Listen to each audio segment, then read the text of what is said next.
Hey there, so this is the second edition to Tech News of the Week, where this week is for November 27th or 11/27 to October 3rd or 12/3. Now, I'm sorry about last week not being posted on time. The upload failed, then I lost internet for a while, so I wasn't able to upload it at the 9 o'clock in the morning like I have for the past maybe week, so I guess that we're just not getting, we're just going to try to get this one out for 9 o'clock in the morning. But, so basically just please enjoy this edition.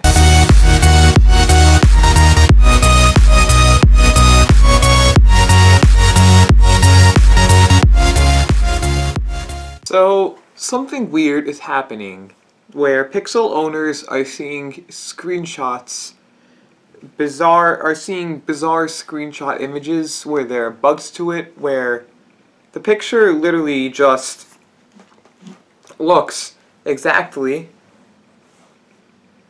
like this second one over here.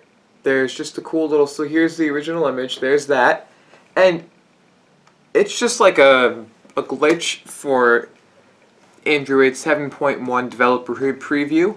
There is a glitch that actually happens from the iPhone, it's weird, but only the iPhone 7 Plus to the Pixel users who are getting the 7.1 developer preview. Now, this is just strange because it only happens from the default SMS and texting app. It doesn't happen if you take. It happens from third-party and regular iPhone apps, or first-party as people want to refer to it as, and it doesn't happen if you take a screenshot from the home screen, your thumbs up, you're good. But if you take a picture, let's say you find a cool thing that looks like that's a wallpaper that you want to share with your friend, you take a screenshot of that one app, and you send it to your friend with a pixel, it'll show up distorted, he won't be able to look at it correctly. But the strange thing is, if you send an image from the Pixel to the iPhone 7 Plus, or the Pixel XL to the iPhone 7 Plus, there's nothing wrong. You can take a screenshot, send it, and you can share whatever you want to share with him. Now, it could be happening because of the image processing is handled in the way the image processing is handled in the newest release, and some Nexus 6 users are seeing this bug because they have an AOSP 7.1 ROM, because right now they're not getting any of the 7.1. So there's no indication when this will be fixed. Let's hope it'll be soon. So for PayPal itself, they reported that nearly 1/3 of all Thanksgiving and Black Friday deals or shopping were done on mobile. So today it's PayPal's turn today with the official, and Black Friday being last week, the official end to the shopping experience, and PayPal just announced that 1/3 of its transactions were done through a mobile device. So I don't know if that means that 1/3 of only PayPal, or is it all transactions? Because I believe there were more, because there were more than just 1/3 of all transactions out there. So they surveyed 192 million active customers and accounts and 15 million active merchants accounts to pull its data together. So it's pretty ridiculous that it's only PayPal reporting this, that we only know that 1/3 of all PayPal. So we don't really know all of everybody, but we know PayPal is 1/3. And I personally don't like going to the store because there's a lot of traffic getting there. I don't like waiting in line till 3 in the morning. And there is also just could happen to be a ton of fights depending on where you are. And I just don't like the fights. I like being able to go online, get the same exact deals, and have it arrive I don't mind it arrives 2 days later. That won't hurt me. So whoop-de-doo, I find.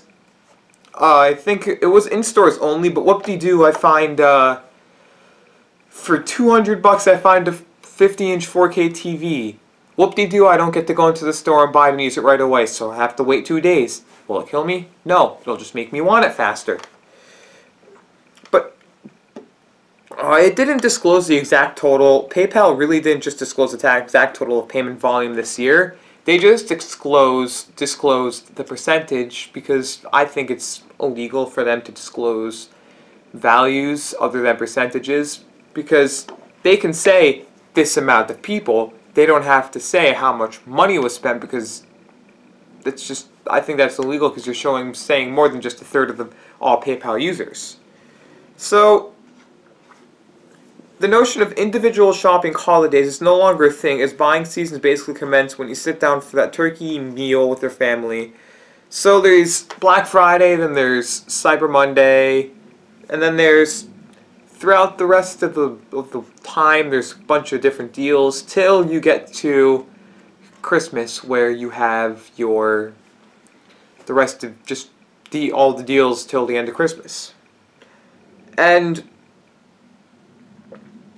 so PayPal's expecting to release statistics about its performance later this week.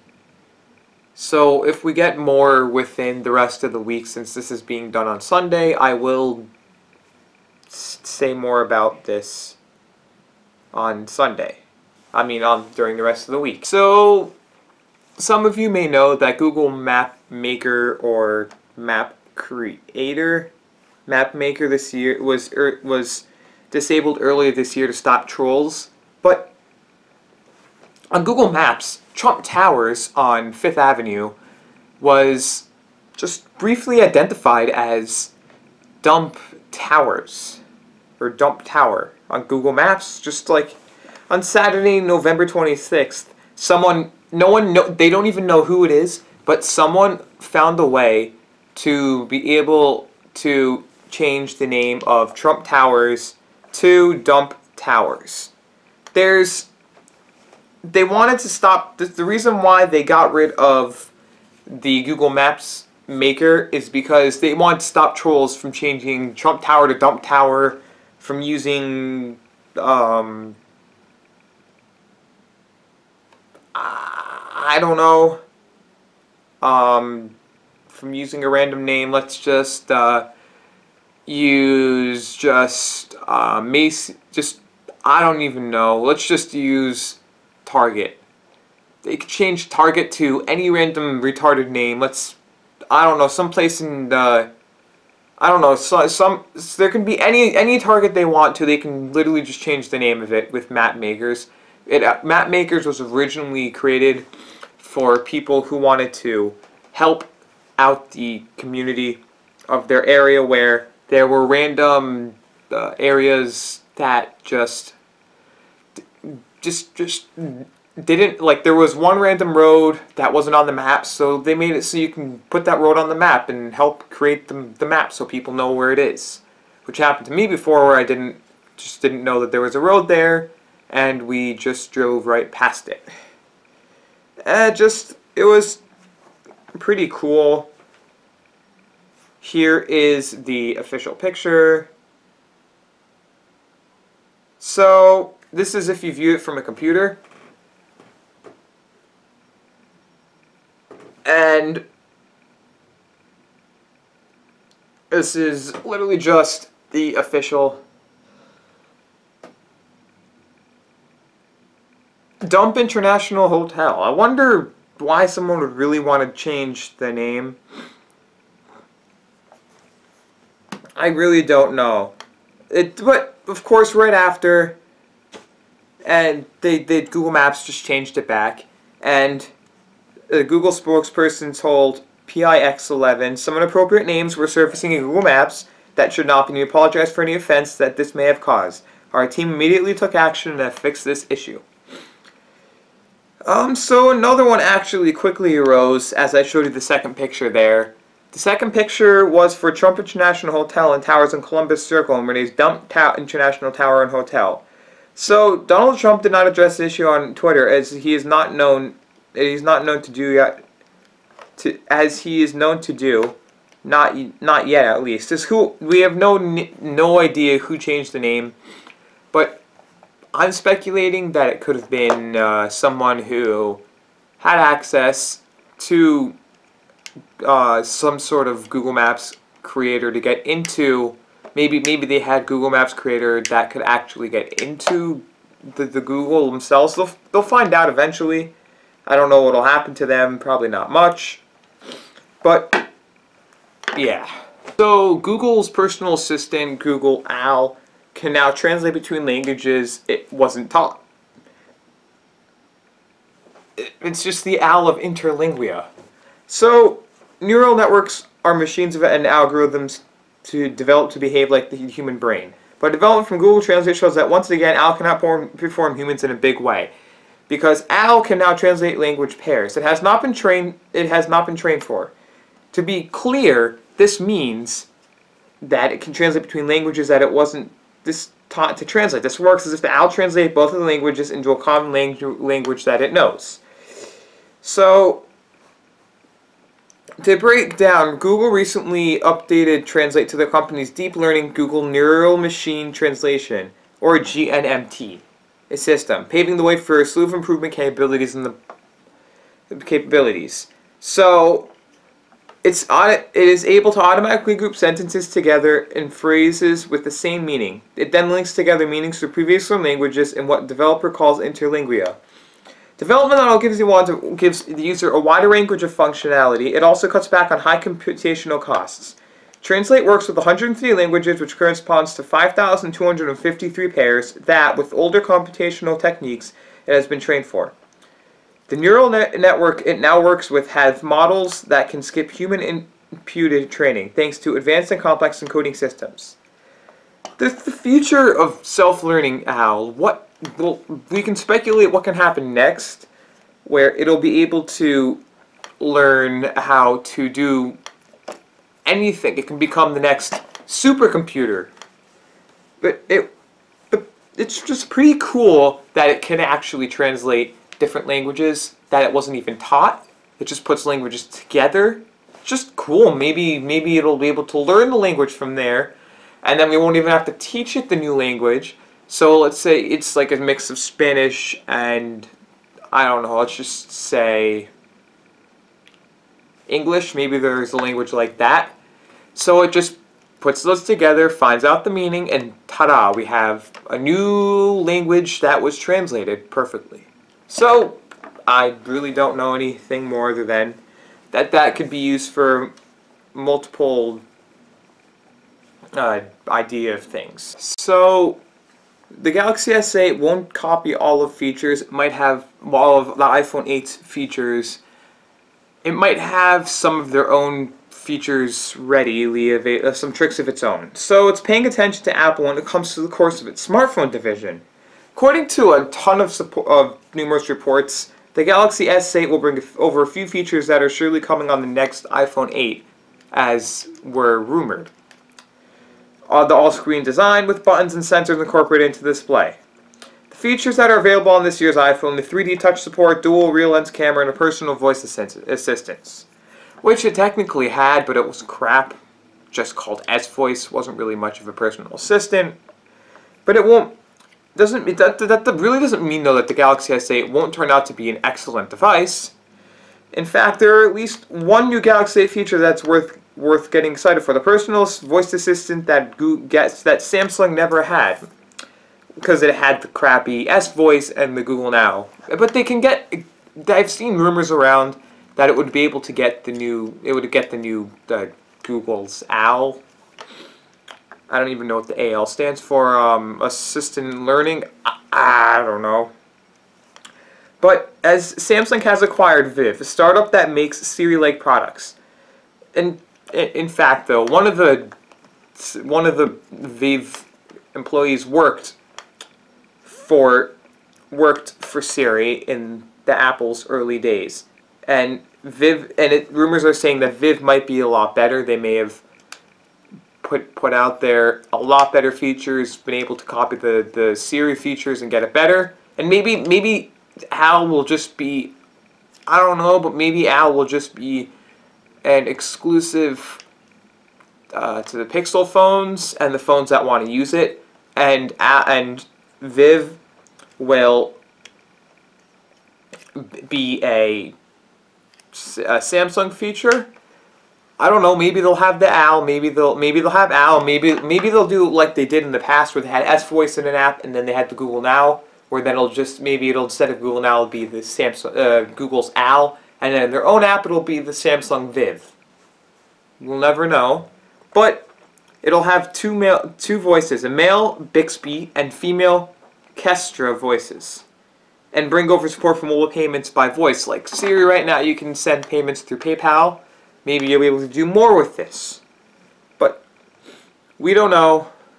We'll find out more in the future with the future of all of the future of rumors for the S8. So Google's finding and taking down fake or paid Google Play Store app reviews. So there are people who actually get paid money to be able to make reviews for apps.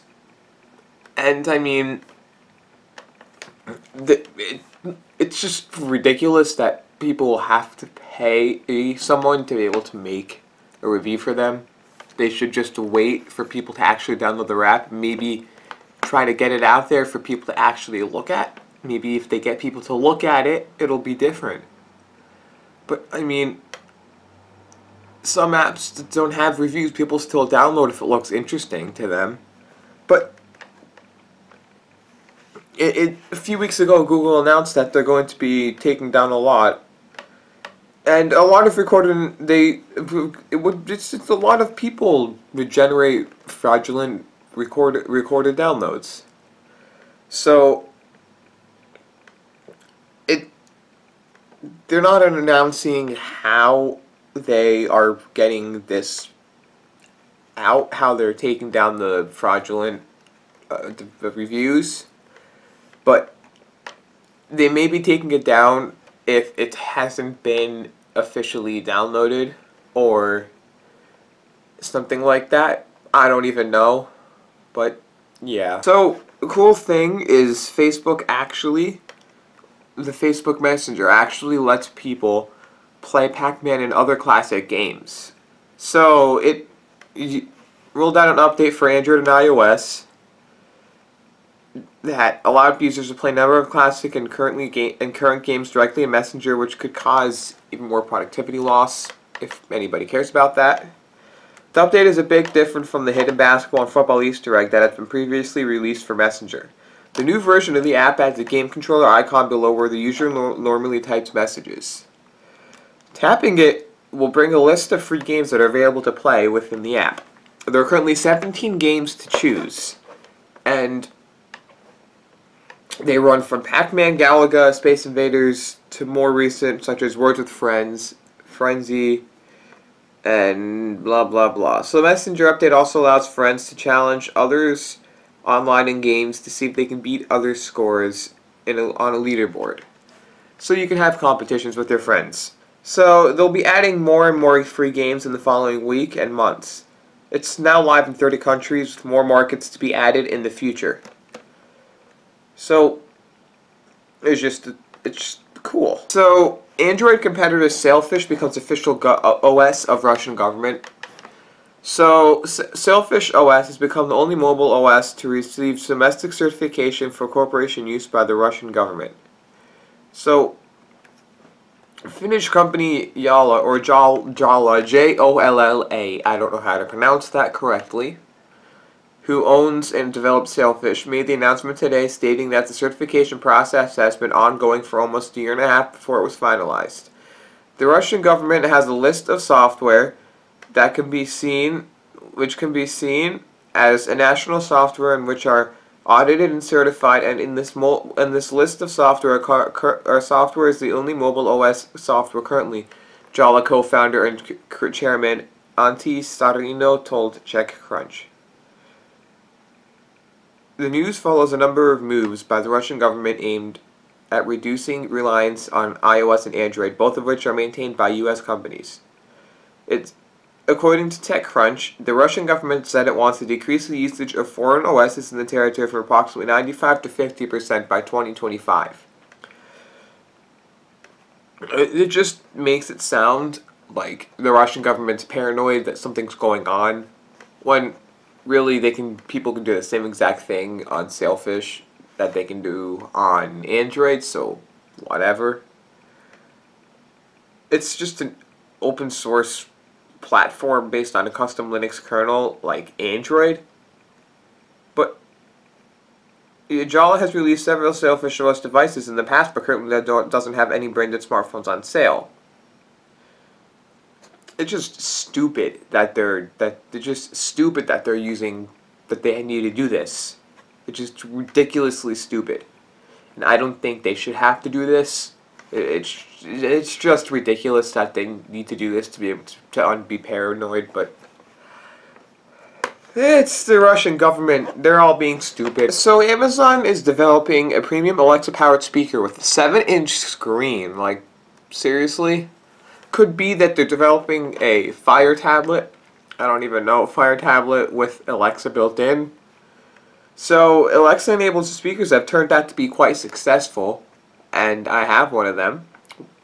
According to consumer intelligence research partners, Amazon has sold more than 5 million units since the initial launch 2 years ago, but the best is yet to come. They make this, they'll sell probably 1 billion units, I'm assuming, in hopes of capitalizing on the success of the devices. The company is now taking the next step in the development of its popular speakers. According to a report from Bloomberg, Amazon will soon reportedly, in Q1 of 2017, announce a new Alexa-powered device that will offer better sound quality and more importantly feature a 7-inch touchscreen. Could just be a tablet. The screen should significantly enhance user experience as it will allow for quick access to information like the weather. I can't find the answer to the question I heard. Calendar, appointments, news, and other similar functions. It will be tilted upwards so you'll be able to see it when the device is positioned on a table or kitchen counter. My question is, why does it need to be 7 inches? I have this 6-inch phone, big enough to be able to see weather and stuff like that, and it'll be able to fit on top of it. Obviously, this device obviously will be able to still respond to your voice commands and will be able to tell you what time it is, what weather it's like, and even help you out when preparing lunch or dinner, just like the current Alexa speaker or Dot. The pricing of the upcoming device is yet to be known, but it is safe to say that due to the addition of this screen, it will be the company's most expensive product yet. Oh, but of course. I don't know. It's cool. So, LG to launch 4 new smartwatches and smartwatch payment systems. So LG is preparing a bunch of smartwatch. The company recently filed for trademark on the names LG Watch Style, LG Watch Force, LG Watch Pro, LG Watch Soul, and LG Watch Pay, indicating that each such product could be in the pipeline. It was discovered by Netherlands-based website GSM Info, featuring little information outside the names themselves. However, under the list of goods and services, LG Pay is linked predominantly to mobile payments, while the rhetoric of the other 4 properties pertain to physical wearable products. LG announced that it would launch its own mobile payment system like Samsung Pay, which is also smartwatch compatible, in October last year, but has since seen several delays. A report from September 2016 suggests LG mobile payment system will now arrive in 2016. LG also applied for trademark around the time of the initial mobile payment, announcing including LG Play and LG G Pay. Whether products with any of these names will eventually ship isn't yet known, which is pretty stupid because Android Pay is extremely big. I don't know, so personally I think that they don't need to use their own payment system unless it's cheaper for them and Google's forcing them to use their own, to pay them for stuff. I don't know. Hopefully they aren't, but that could be the issue. I don't know. But we'll see when it actually comes out.